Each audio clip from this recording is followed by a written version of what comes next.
Ang mabuting balita ng Panginoon ayon kay San Juan, chapter 15, verse 9 to 17. Noong panahong iyon, sinabi ni Jesus sa kanyang mga alagad, "Kung paanong iniibig ako ng Ama, gayon din naman, iniibig ko kayo. Manatili kayo sa aking pag-ibig. Kung tinutupad ninyo ang aking mga utos, mananatili kayo sa aking pag-ibig. Tulad ko, tinutupad ko ang mga utos ng aking Ama at ako'y nananatili sa kanyang pag-ibig.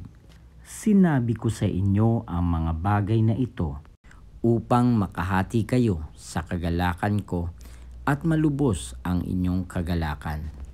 Ito ang aking utos. Mag-ibigan kayo gaya ng pag-ibig ko sa inyo. Walang pag-ibig na hihigit pa sa pag-ibig ng isang taong nag-aalay ng kanyang buhay para sa kanyang mga kaibigan. Kayo'y mga kaibigan ko kung tinutupad ninyo ang mga utos ko.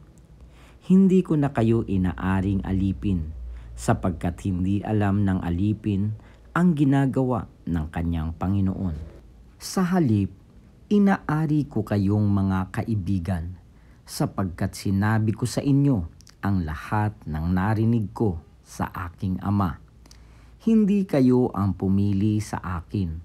Ako ang pumili at humirang sa inyo upang kayo'y humayo at mamunga at manatili ang inyong bunga. Sa gayon, ang anumang hingin ninyo sa Ama sa aking pangalan ay ipagkakaloob sa inyo.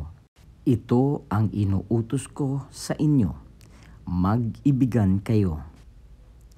Ang mabuting balita ng Panginoon. Pinupuri ka namin, Panginoong Hesukristo.